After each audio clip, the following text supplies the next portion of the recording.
Good morning, everyone. Here we are in our webinar 4. Welcome to our South African and Colombian peers and Latin American peers who are also joining in.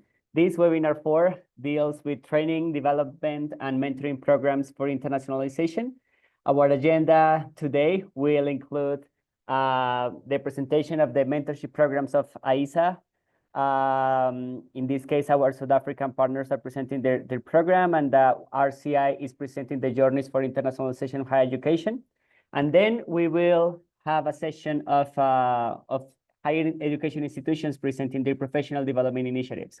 Some of them talking about their mentorship program roles, some others with their professionalization pathway, global learning trajectories, and we will tell you today the breaking news of the opening of the call of the joint initiative sessions, the B2B sessions, Colombia, South Africa, as well as the call for the South African mission to Colombia on July 7 to 11. So we really expect for this session to be a facilitator for these relationships between Colombia and South Africa. And we are reaching our webinar 4. We are about to finish our series of webinars, and we hope to continue strengthening our bonds and relationships between South Africa and Colombia with the B2B session. So stay tuned, because in this session today, we will also share our call for the B2B sessions and the mission to Colombia. So in order to start today, we invite Samia Chassi. Samia is the Manager, Strategic Initiatives, Partnership Development and Research at AISA. And today, Samia is going to present to us the AISA Mentorship Program in order to create this professional development for the internationalization. So Samia, welcome to this session, and thank you so much for your participation. Thank you very much, Matthias, for this warm welcome. I just want to check if you can see my screen and the slide. Yes, Samia, we can. Thank you. Is it on full screen now? Yes, full screen now. We practiced that just a few minutes ago. So it would be wonderful if it could work now as well. Okay, welcome and good afternoon from South Africa, from Johannesburg is where I'm joining you from, but hopefully with colleagues from across our institutions across the country. And it is my absolute pleasure to talk to you today about the AISA Mentorship Program, which is our biggest initiative when it comes to training, development, and mentoring. And that, of course, as Matthias said, is the topic for today. So I want to just very briefly give you some background on AISA. I think now we, don't need a full presentation anymore on who we are, we have been, as Matthias said, doing a few activities together already. But I do want to remind you that AISA is the leading organization in South Africa that has a dedicated focus on higher education internationalization. And I also want to share with you our institutional membership figures, just so that you can understand how the figures that I will present later fit into the overall picture. And so these are the points that I've highlighted here in bold on this slide. Last year, our membership was 23 universities, so 23 institutional members. They actually represent 88%, so the vast majority of South Africa's public higher education sector, because as many of you will remember, when we introduced South Africa to you, we have 26 universities, public universities in the sector. And we had 157 individual members and 4 honorary members who can participate in the mentorship program that I'm going to talk to you about. And in terms of the core activities that AISA, has over the years and each year with a particular kind of calendar of events, of course, the program that I'm talking to you about today fits into our training and development. So that is one of the core areas of interest for us, to assist our members and individuals who are working in this field or interested in working in this field in their personal and professional development. So this is also something that AISA is a South African organization, but of course we work with sister organizations all around the world. And the one that I have highlighted here for today, and that's the only one I'm going to mention, is of course our Colombian sister, the Colombian Network for Internationalization. And we are implementing this GLOSOUTH project together. And Matthias mentioned that the webinar series that we are right in the middle of, or coming towards an end of now, was the first kind of series of activities that we are implementing as part of this GLOSOUTH project, and we are excited to hear a little bit more about where we're going to go next. But before we do that, let me tell you a little bit more about this mentorship program that I've now mentioned a few times. It is an initiative that was developed under the leadership of one of our past presidents, Mr. Wiseman Jack, who was the AISA president in 2021 and 2022. So we piloted the mentorship program in 2022 and have since offered it on an annual basis. The purpose of this program is really to help participants develop supportive and mutually beneficial relationships with each other and with others working in the field of higher education internationalization in South Africa. And we hope to do that by providing a collaborative platform for networking and learning. And of course, the hope is that in doing so and in implementing this program, we strengthen a community of practice, both within our AISA community, but of course also within the broader South African higher education sector. So in terms of who participates in this program, it's really open to AISA members, and that can be individual members or representatives of our institutional members. And we have two main categories, mentees and mentors. Mentees typically are university staff with limited experience in higher education internationalization. So sometimes people who have joined the sector new or who have moved into international education, very often into international offices from elsewhere in the institution. Mentees need to be invested, of course, and have an interest in their own professional development and need to bring an eagerness to learn to this program, but they also need to be willing to share their own knowledge and perspectives with their mentor, because we do not consider this a one-way initiative where the mentees learn everything from the mentors that know everything and have everything. It's really a two-way, it's a collaborative relationship. And so that's quite important, that the mentees are also prepared to bring something to the discussions and to this initiative. Mentors, on the other hand, are really often considered experts in the field of higher education internationalization. They are typically university staff with considerable years of experience. We generally look at 10 years and plus. And of course, they would ideally have had leadership or senior management roles in their institutions. And similarly to the mentees, they also, of course, have to be willing to bring themselves and their experiences, their insights, their skills, and their connections and networks into this program so that their mentees and the group as a whole can benefit from that.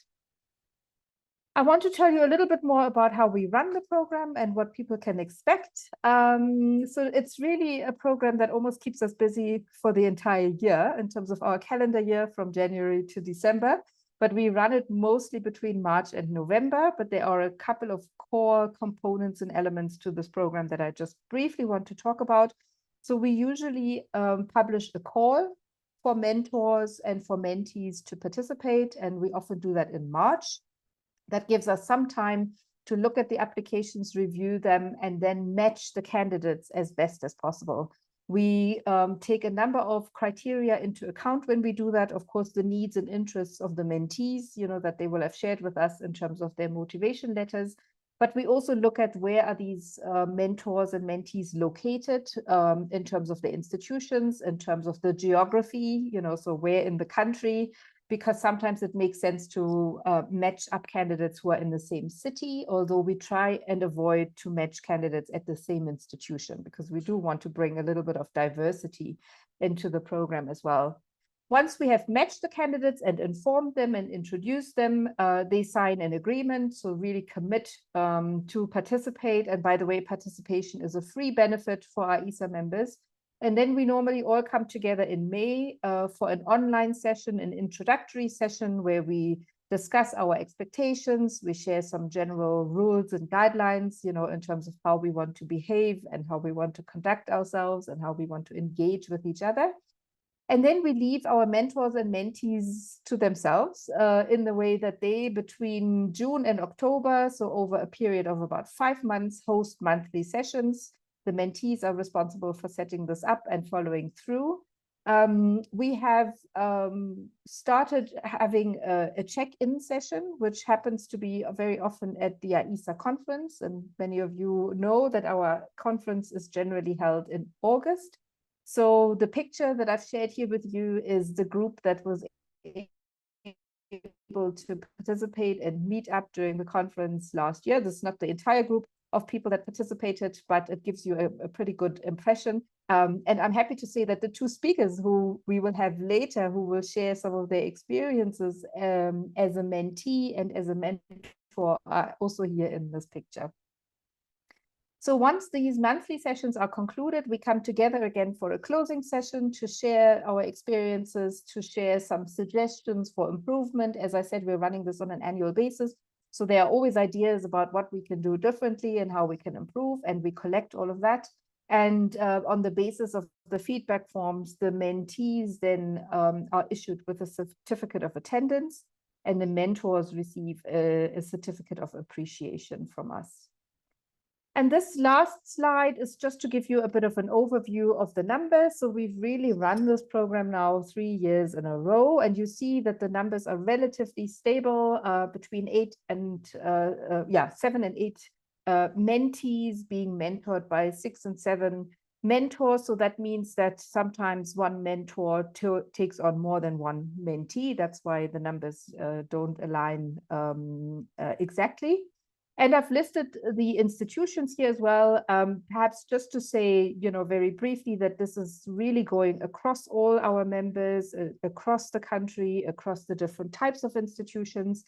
And interestingly, we've also had mentors, particularly from non-university organizations. The CIEE is an organization that you all were familiar with, or NAFIC, for example, the Dutch organization that facilitates higher education collaboration. And last year, for the very first time, we actually also had someone who's not South African. So this is an individual member of AISA who was based at the Human Resources Development Council of Botswana, a neighboring country. And that was one way, again, in which this program now is beginning to grow. Matthias, I'm going to leave it there in terms of a general overview, but if there are any questions, I'm happy to take those later. Thank you very much. Thank you very much, Samia. We understand the value that mentorship programs have for professionalization. We all understand the need that we have also to create professional development opportunities for our staff, but also for our faculty members and administrators. Actually, also in Colombia, it's coming up a mentorship program which accompanies the new release of the policy guidelines for internationalization of higher education. So for our Colombian institutions here, in March, you will have also some news about this initiative jointly with the Ministry of National Education, with the Colombian Presidential Agency for International Cooperation, and our networks and associations of universities to promote also mentorship programs. So Samia, thank you so much for giving us this overview, the outline, and how to promote this two-way collaboration with mentors and mentees for professionalization in higher education. Now we will move on to our Colombian side. And with the RCIS CUN, we are also a network of higher education institutions. And in our case, we are distributed in all of the country in 9 regions. And now we'll have the spotlight on one region, which is the Caribbean region, the northern part of our country. And so I will give the floor to Romina Ana Molina, who is the Director of International Relations at Universidad Simón Bolívar, and who's also our coordinator of our Caribbean region, one of our coordinators in the Caribbean region, who's going to present one initiative which we call the HIES, the Journeys for Internationalization of Higher Education. So Romina, you have the floor. Thank you. Well, I'm going to share my presentation. One moment, please. Okay. Do you see my presentation? Yes, we see it now, Okay. Romina. Okay, well, good morning and good afternoon.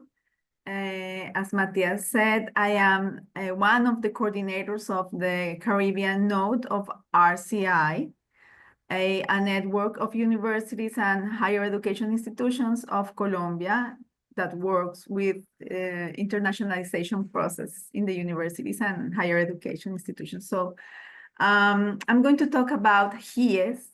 HIES is the Higher Education Internationalization Conference of the Caribbean node of the RCI.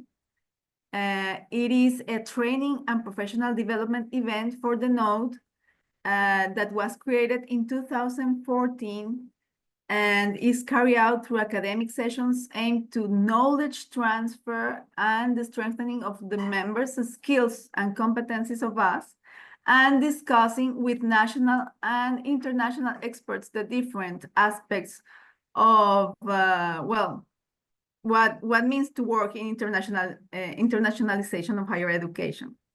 I'm going to highlight why we started with this conference. First, we are located in a region of Colombia. Colombia has many different regions. One of the one that is most populated and more important is the Andean region, is where the biggest cities are located. And the Caribbean region is the region that's located in the coast with the Caribbean Sea. We have 8 departments, and all our universities have in common that we attend a population of low-income family students.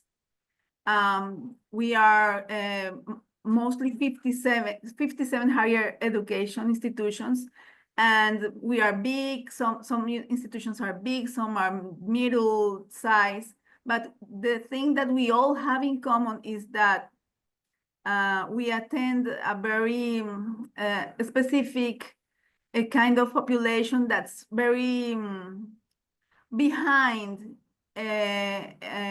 some of the behind the opportunities that other regions have and other universities have. That also impacts in the people that works in internationalization. Mostly when we started this conference, most of our higher education institutions didn't have an office that worked on internationalization. And the only conference that we could attend was the national conference here in Colombia, that's called La CHEC, and that was it. Most of our colleagues couldn't attend to NAFSA or other conferences in the world. So we, as a node, we thought, okay, most of us can't attend even the national conference, so why don't we do our own international conference? And that's why we came out with this initiative.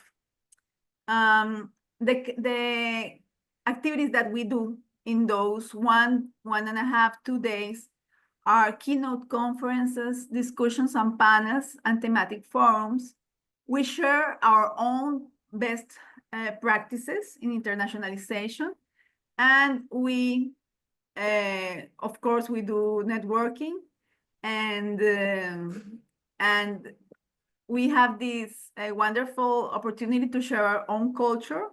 So when we go to this conference, that's generally in some of our universities, we always have this time to see the culture of that place. As I said, we are a big region, but a very diverse region also. So it's wonderful to visit us in the different cities. We also have these collaborators and allies of our conference, ICETEX, the Ministry of Science, the Ministry of Education, the National Agency for Cooperation, and also we had sometimes we need to work with the CNA, that's the National Council for Accreditation. So they also get together with us to do some panels and discussions. We also have the participation of the governorships of the region that we are having the meeting, and majors offices.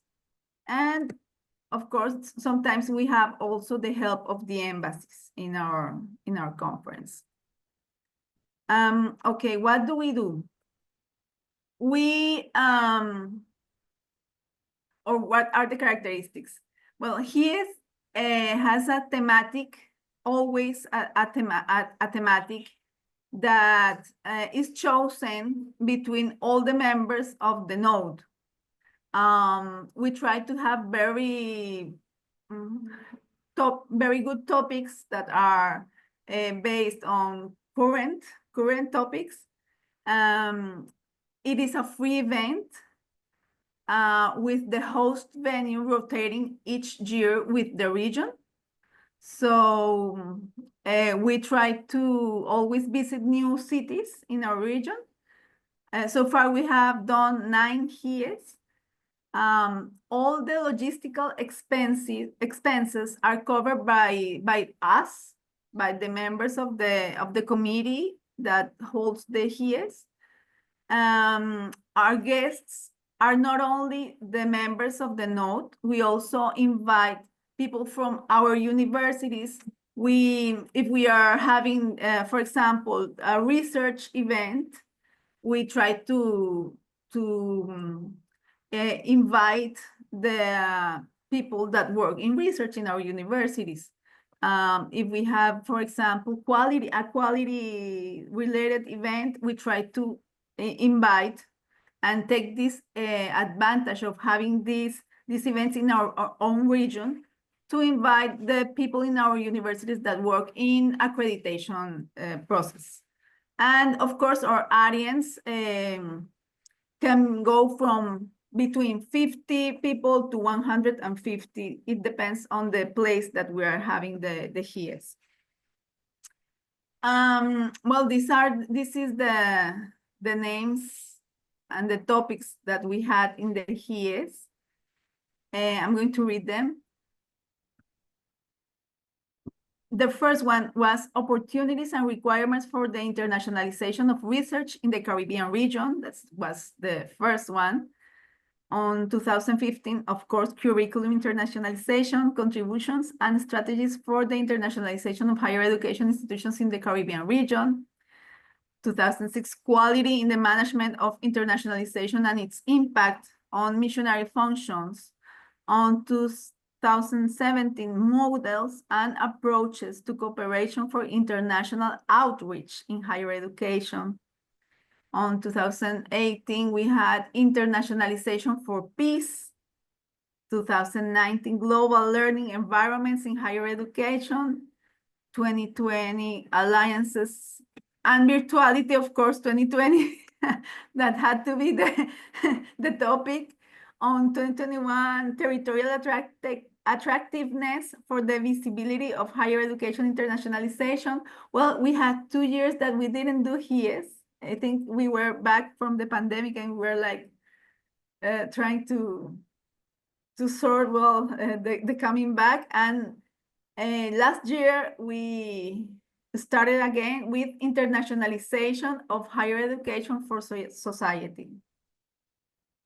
Well, these are some of the flyers and the promotion of the HIEs. Just an example of what we do with the names of and the topics that we approach in every conference. And okay, that's it. In May, we're having our next HIEs, and just wanted to say that's been a wonderful opportunity to grow, to learn, to have experts here in the Caribbean region. And I think that this strategy has been, I think, one of the best things that we do as a node, because when we started, we were like 15 higher education institutions, and now we are 53. And this is a wonderful opportunity to meet, to keep with the topic of internationalization and to learn from each other. So thank you very much. Thank you very much, Romina. So in here we see an initiative, which is this regional conference that not only addresses international officers, but also those key stakeholders that work with international officers, such as researchers, faculty members, administrators, and well, those in charge of social outreach. So thank you so much, Romina, for sharing. Samia was also sharing there something about the AISA conference. I will give you some minutes, Samia, for that. Thank you. Oh, thank you so much. I don't want to take minutes. I just want to say thank you so much, Romina, for giving us this background. And I really loved your topics. I think they are so important, you know, that we talk about internationalization, but in the context of many of the other pertinent issues. And this is also something that we've been trying to do at the AISA conference. And we are fortunate that we have had the opportunity to have an annual conference, except for COVID disruptions, of course. So just to share, I put our call for proposals, which is currently still open for 2 more days, into the chat. If anybody would be able to come and see us here in South Africa and participate to the contributions and the discussions, that would, of course, be fabulous. But I'm not going to take more of your time now, Matthias. Thank you so much. Thank you, Samia. So now we will move on into the professional development initiatives at higher education institutions of RCI and of AISA. So we will start with our institution. So we will start with South Africa. Dr. Maud Blows, from the AISA Mentorship Program participant. He was a mentee, and he belongs to the University of Johannesburg. So Dr. Blows, we give you the floor. Thank you so much. Am I audible? Hi, everybody. Hi, yes, so my name is Dr. Maud Blows, and I was one of the mentors in the AISA 2024 mentorship program, and I'm supposed to share my experiences with you. I had a great experience. I love the fact that I was matched perfectly with my mentor. From the first conversation that we had, it was love at first sight, if I may put it like that. She is somebody that I learned a lot from, and I love the fact that our sessions were not only about academic issues, but she also cared about me as a person. Like, how am I doing? Am I okay? And how, like, am I okay even at work? You know, so she cared. She sincerely cared as a person. And we laughed together.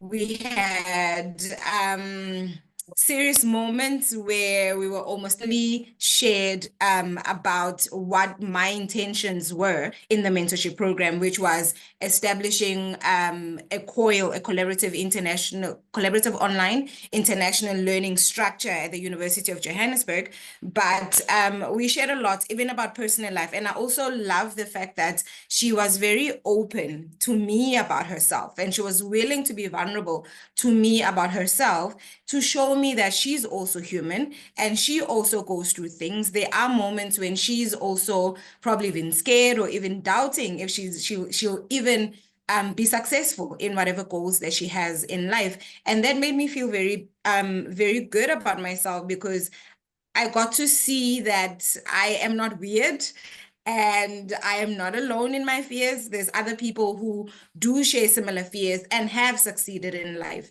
So I love that about her. And she was always available.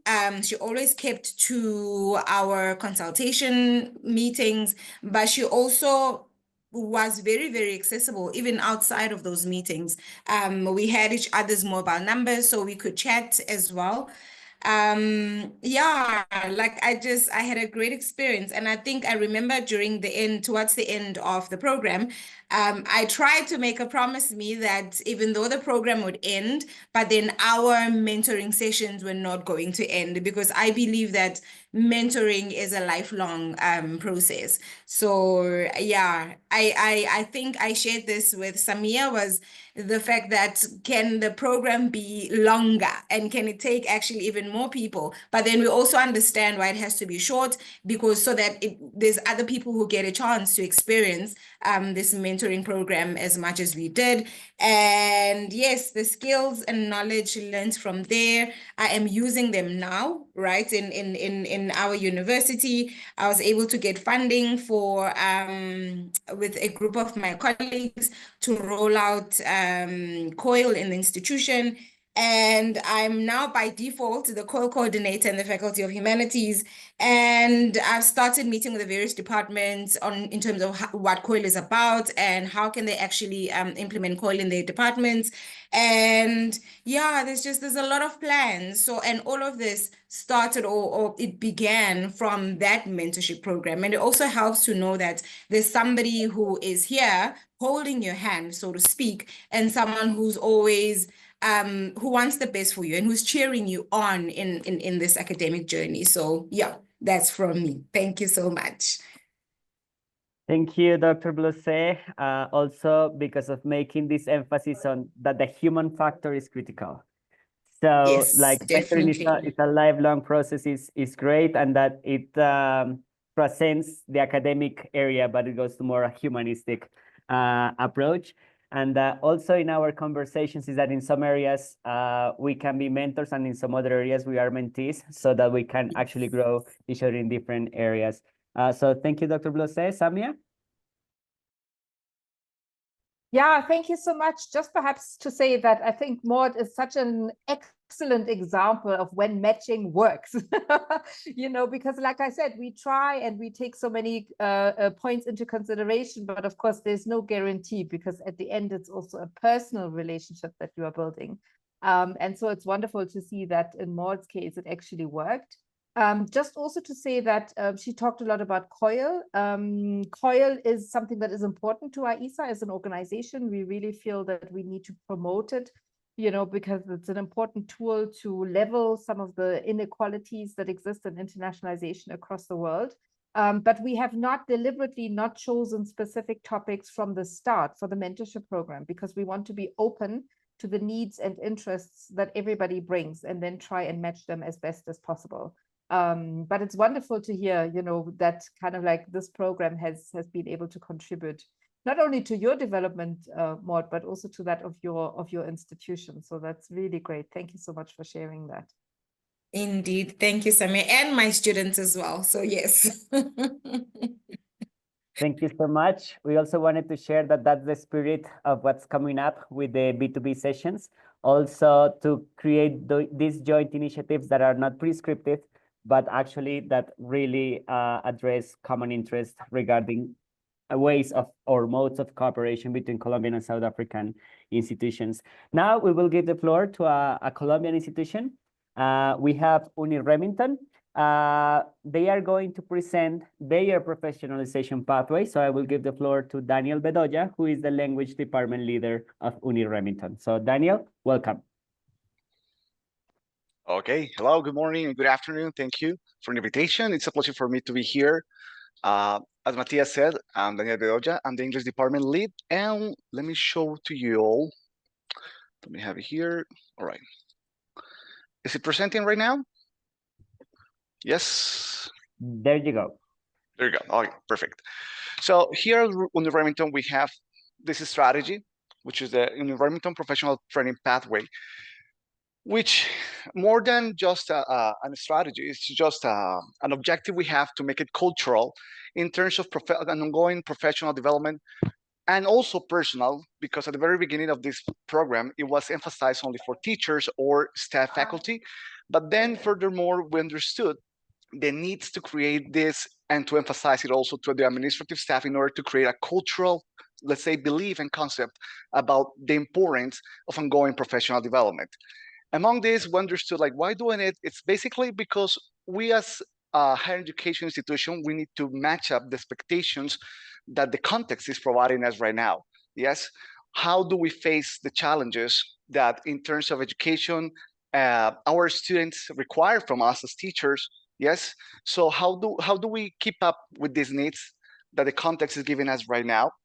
And in essence, like the idea is to just create a let's say a pool of courses and formats in which, and diploma courses, in which every professional, every academic and administrative staff can actually implement what they learned into their classes, into their experiences or expertise in whatever sort of task they're carrying on as an academic or administrative staff.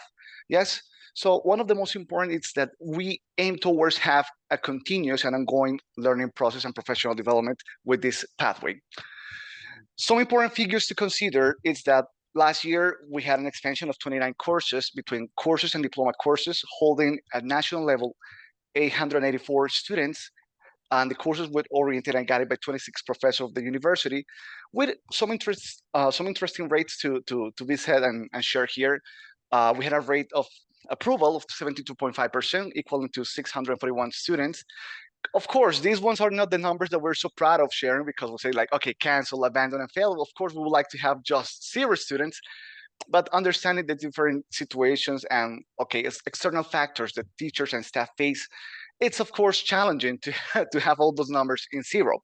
However, one of the major elements to highlight here is that the dropout rate decreased from 50% in 2023 to just 18.1% in 2024, which for us as institution was one of the major, let's say, spotlights in this program. Now, between the pool for in this offer that we have for teachers and administrative staff, we have some specific courses and diploma courses that aim towards internationalization. So the 3 of them are basically emphasized like in multiculturalism and diversity, of course, trying to provide the teachers the different tools that they can actually implement into their classes, how to promote the, let's say, the vision to our students in which they identify themselves as global citizens, yes, and how they can also foster these different skills in a professional area furthermore. Then, of course, we have the basic, our aim right now as an institution is, of course, promoting the English as a second language and sign language as well, understanding that one of the major challenges our students face right now, it's English acquisition. So we offer our teachers and our administrative staff the possibility for them to learn this language. And we have a diploma course that is emphasized into EMI methodology. So we have this perception about like, okay, how do we answer the question that many students pose upon us about what is the importance for me to learn English when I live in a Spanish-speaking country context? So we try to promote like, okay, try to answer this question that many students pose upon us, like, okay, we're trying to guide you through different strategies for the teachers to how to implement bilingualism and promote academic internationalization through specific field courses. Like this is different from just the basic communicative approaches that anyone who wants to learn English go through. This one is more emphasizing to the specific field, so teachers can actually have a sort of tool, a set of tools in which they can implement bilingualism oriented basically by specific purposes. So those will be our, let's say, main strengths that we have here in the environmental professional pathway. We're really proud of it. Of course, we're looking forward to increase the different offers we have in order to promote internationalization. So it's fantastic that we have been implementing all this. The results have been quite positive. Well, if we have then another opportunity, for sure, we'll be sharing higher and better results. Thank you so much, Daniel. So we've seen in these couple of presentations that we have opportunities with COIL, we have opportunities with multiculturalism, diversity, bilingualism, English as a medium of instruction, as Daniel was also saying. So here we are exploring also those different ways of collaboration, because again, stay tuned. We are gonna open up very soon the call for the B2B sessions and the South African mission to Colombia. So now moving ahead, we will go back to South Africa. previously we had a mentee experience, and now we'll have a mentor experience. And Mr. Matomi, excuse me for the pronunciation, but I will try to do my best. Mr. Matomi Mokoena, he's an AISA mentorship program participant as a mentor from the University of Benda and the University of the Free State. So, Mr. Matomi, welcome.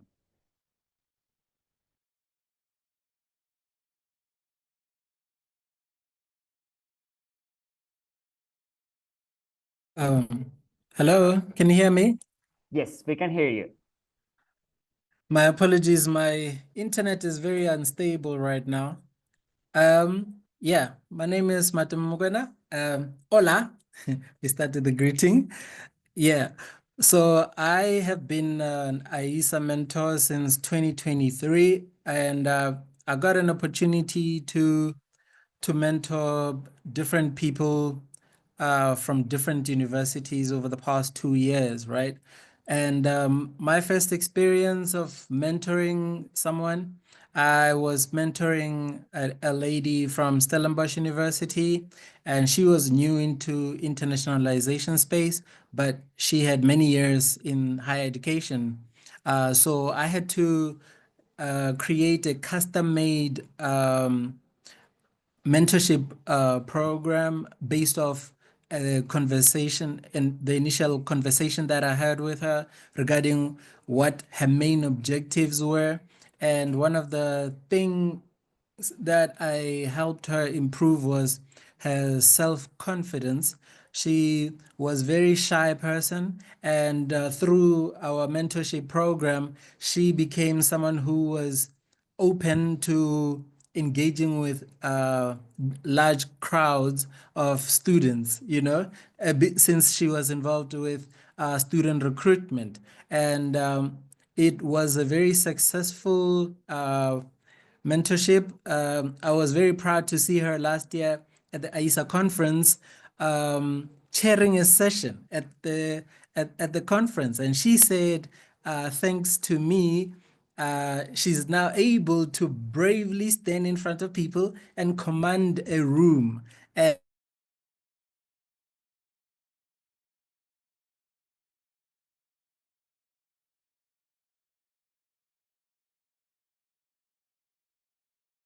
I have lost sound. I don't know if, have you as well, Matthias? I see you're nodding.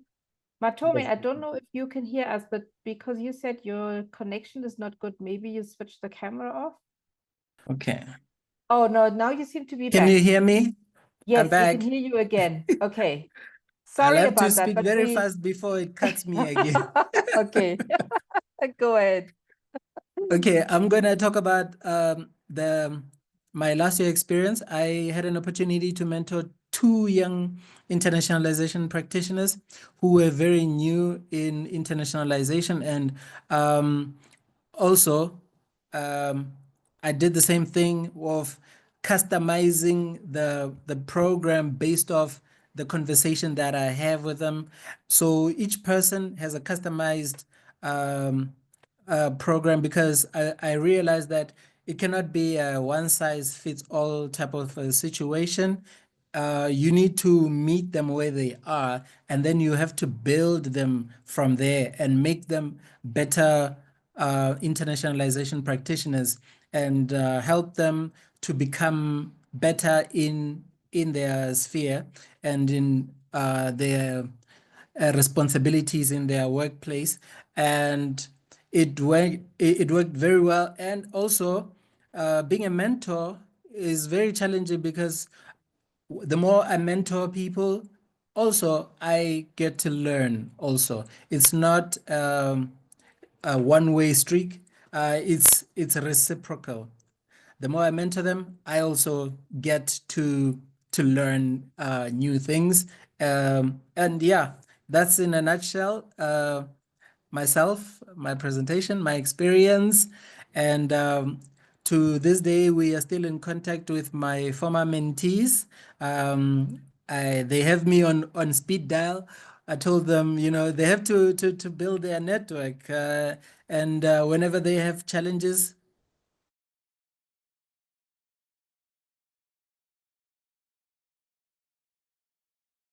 I think we have lost Matome again.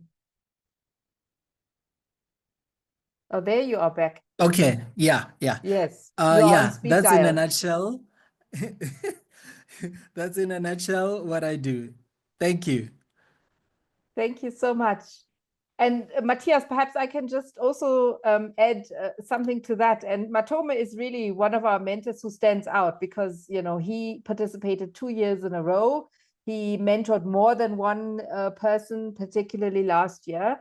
And I think it just goes to show the willingness to invest that our mentors bring. This is a completely, you know, volunteer initiative. And it is really important. And we specifically appreciate the time, Matome, that you and other mentors invest, and also your willingness to go beyond the duration of the program. Maud, I think, also mentioned that. And of course, we are hoping, you know, we are operating in a relatively small sector in South Africa, 26 universities, 23 are ISA members. And so we kind of like, you know, we know each other. And it is really wonderful to be able to stay in touch. And as the last thing, one of the things that I think is also really beautiful about Matome's experience is that when he was a young man and he started working in this field, he had a fabulous mentor, a lady who was a formidable person and leader in internationalization in South Africa. Unfortunately, she passed on a few years ago. She was a former president of ISA. And it is wonderful now to see how we've come full circle. You know, Matome, who entered the same, the kind of like the work that we do, the sector as a mentee, is now able through our program to give back.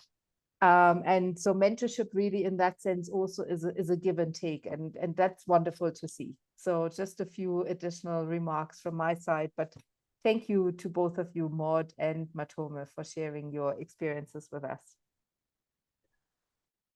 Yes, fantastic. This also like there is a professional growth for both roles, for the mentors and the mentees. So thank you so much for that. Now we'll give the floor to Ms. Sandra Valencia. Sandra is the coordinator of international relations at Universidad Católica de Manizales, and now she's going to present UCM's approach with the global learning trajectories. Sandra, you have the floor. Hi, everybody. Well, hopefully this is going to be very interesting because we're kind of closing the keynotes that we have prepared for today. And what we have done at Universidad Católica de Manizales is basically to integrate these different internationalization strategies to the curriculum, right? So our professionalization strategy is based on that. So what you're seeing right now on the screen is the trajectory we've worked together with the program directors in order to guarantee that students have different experiences throughout their academic progress. Meanwhile, they're learning the professional skills they need to go outside the world. From internationalization, we try to integrate in the different semesters particular activities and strategies that also develop their global skills. So we have three main moments. This is the global awareness, the second one is the global interaction, and the third one is the global engagement. And hold on, I'm sorry, the global engagement and action. And in the very first moment, and I will say the global awareness, we cover from semester 1, more or less, to the third one. And we have strategies that allow students to understand perspectives that also are taking place in different cities or countries around the world through webinars, joint classes. And we also emphasize the English proficiency as the language we want them to be able to interact with in different activities around the world. In the second moment, the global interaction, that particularly covers maybe from semester 3rd until the 5th a little bit, 6th, and maybe the 7th semester. We also include strategies such as COIL, because we consider that if the students have the possibility to work together with other students around the world, they also are going to be able to strengthen their abilities, their global skills, and these activities are going to prepare them for the future. And in the final stage, the global engagement, we have, apart from COIL, we have service learning, EMI courses, and international projects. So as you can see, this is like a pathway that students need to transit since semester 1 until the last semester they are in the university. But if we think about this and we think about global citizens, we consider that we also need global professors. Because if professors don't have this global mindset, it's going to be very difficult for them to integrate this kind of activities in their classes. And of course, the curriculum won't be very well permeated by these different strategies. So based on that, this is the portfolio we have at our institution right now that we offer for professors and also for administrative staff. So in the very first course or the very first initiative we have is called Multicultural Interactive Global Learning. And this is usually showing a toolbox for professors through which they can escalate since the very, or better, from the easiest way to interact with others, with other professors around the world, until the possibility to create projects together. So we have experts we invite to our classes, we have joint courses, we have this other possibility that is collaborative online international learning projects, and then this opportunity for them also to create projects together with them that impact the society or companies through service learning. And this course basically provides professors the tools and the strategies they require to integrate these strategies in the classroom. Because it's not only like, okay, go ahead and do it by yourself, but it's like also providing them different didactics and pedagogies so they can think about their context, think about their content, think about their subject, and just make it possible for them and students.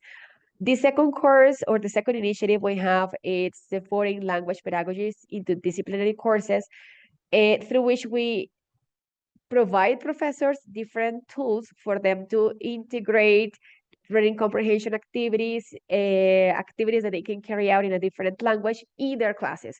So this is not for them to learn English, but for them to use English in their lessons in a way that students also feel they require the language for their lessons and feel the need not only to learn it, but also to use it in real academic contexts. In the third initiative, it is not only focused on UCM, but we've been working together with other institutions around the world, making this collaboration bigger.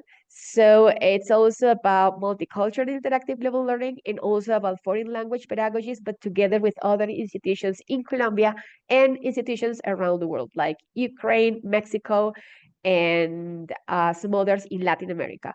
So we have the first initiative called UCM Global Outreach, the second one called Global English Mediated Classroom, and the third one that we're working through the network, URUALC, the Union of Universities in Latin America and the Caribbean, that is basically centered in how to provide institutions the capacities for them to apply strategies such as COIL and mirror classes or joint classes. In the fourth initiative, we have English for academic purposes and English as a medium of instruction, which is basically providing spaces for staff to learn English and advance in their proficiency, so later on they are able to integrate the strategies that I have mentioned before. And also for the EMI courses, how professors can also teach their content using English as a means of instruction. And in the last initiative we've been working together so far is COIL for Staff. We've been trying to use the methodology that COIL has to also provide opportunities for staff to professionalize without considering particularly their field of study, but on the other way to provide spaces for them to learn from others, to give this international perspective to what they do in their everyday lives, and also to strengthen their global capacities, even though they are still in our institutions, and have the possibility to contrast these ideas with other people around the world. That's everything for today. Thank you so much. And hopefully this was also very insightful for everybody. Thank you, Sandra. With this initiative that approaches teachers, administrative staff, and also joint professionalization initiatives, including administrative staff, And something to keep in mind is that we have some other events this year. On March 12th, we have our final webinar of the webinar series, which is South-South Cooperation in Higher Education, where we will see different ways to actually make it tangible and practical, this South-South cooperation. Melissa is going to tell us in a little bit about these other couple of initiatives. We are going into B2B and joint initiative sessions. So we are going to co-create joint initiatives between Colombian and South African institutions. And there is a group of South African institutions who are coming also to Colombia in the week of July 7th to 11th to be in Bogota and Pereira with our community, our learning communities of internationalization and higher education. So these are going to be also professional development opportunities that we will have in this GLOSOUTH initiative, Colombia, South Africa. So right now, I will give the floor to Melissa. Thank you, Matthias. Can you hear me well? Yes, we can hear you. Okay, perfect. So please let me know if you're seeing my screen, the presentation. Yes. Perfect. Well, good morning and good afternoon to everyone. We're really pleased that you keep accompanying us here in these webinars. And as Matthias said, we are still missing one next month, so we hope to see you all again in that webinar. So for this time, as Matthias said also, we have this call for participation in the GLOSOUTH project for two things: B2B virtual sessions and South African mission to Colombia. It is important to say that this is a call directed to South African institutions. The Colombian call was already took place last year. So this is most for South African institutions. Okay, so first we're going to start with the B2B virtual sessions. This is the second phase of this project. And after the webinars and after sharing all these amazing experiences of the universities and as a country level, both Colombia and South Africa, we want to start for Colombian and South African institutions to start working together directly. So that's why the B2B virtual sessions. So we invite AISA member institutions to participate in a series of networking sessions with the Colombian higher educations. Those Colombian higher educations are already pre-selected. So what we're gonna have is that the South African institutions can choose up to 3 Colombian institutions so they can work with. So they will be matched based on information provided, disciplines, kind of collaborations they want to do, and they're going to participate in 4 virtual sessions, 4 virtual B2B sessions that are going to be done on April and May of 2025. And what do we want as a result of the sessions? The idea is that you can develop and present an agenda for potential collaboration, including, for example, research collaboration, student and staff exchange, and joint initiatives. It's important for us not only to have this shared knowledge and shared experience, but also for you to actually work together and establish a mutual cooperation. Are going to be what is the methodology of these sessions? As I said before, there are going to be 4 sessions. So in each session, we're going to have one topic treated. In the first session, a what. So what are you going to do basically? Is to define what do you want to do in terms of collaboration and cooperation according to their interests. Sorry. And basically are the objectives. What are the objectives or your collaboration? In the second session, we're going to do it, how we're going to achieve that collaboration, which are the initiatives, which are the strategies that we want to achieve. So basically this to define the activities that we're going to do. The third session, the follow-up, how are we gonna keep following up those activities, how we're going to measure the achievement of those activities. So we're going to have the indicators for those activities and objectives.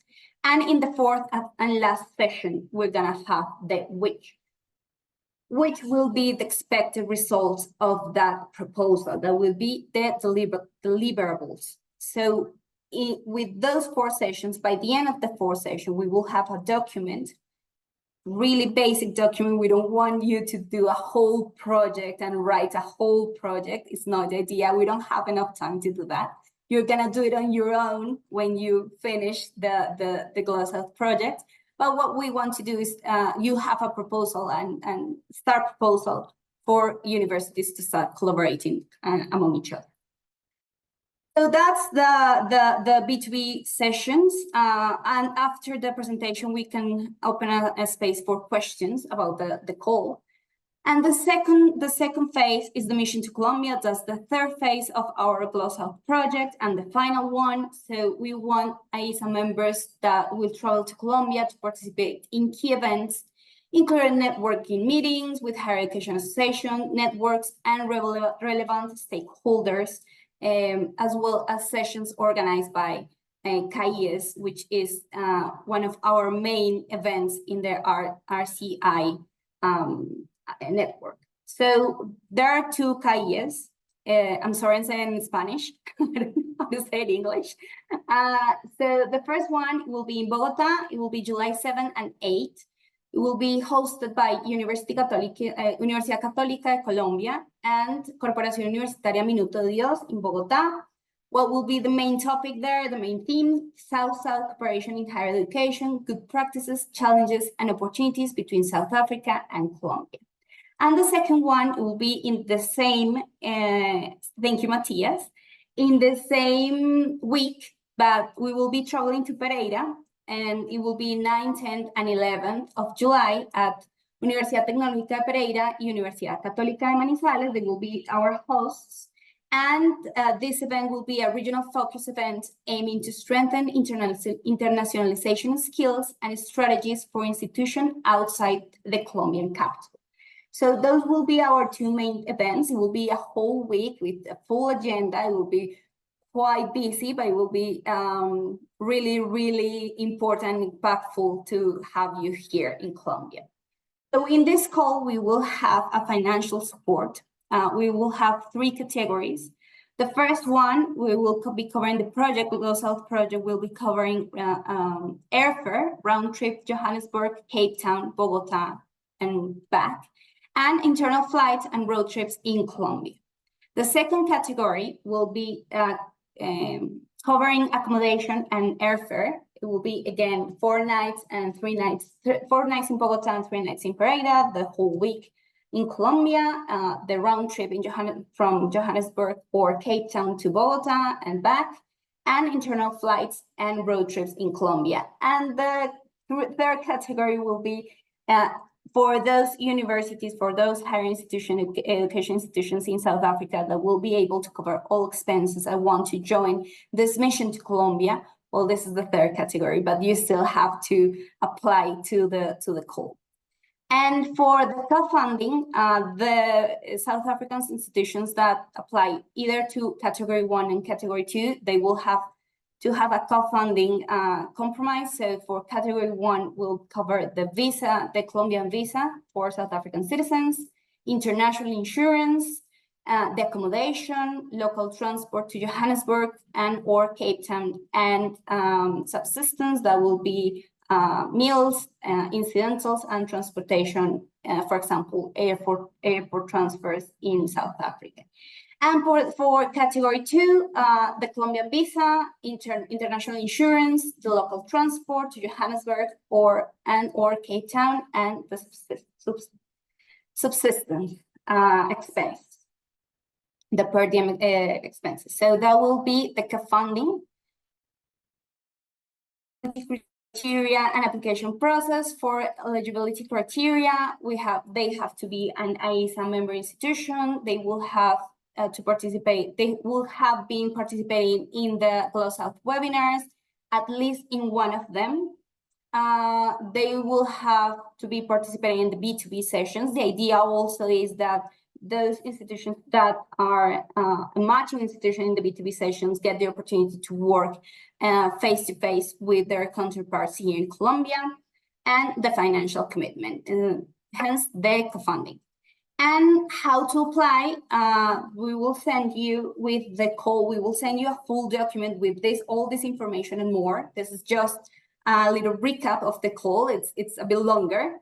And what do we have is you have to submit 2 documents. First, a motivation letter addressing the following questions. Why do you consider your institution an ideal participant for this mission? Which funding sources will you use to co-finance your participation in the mission? What benefits do you expect from participating in this mission?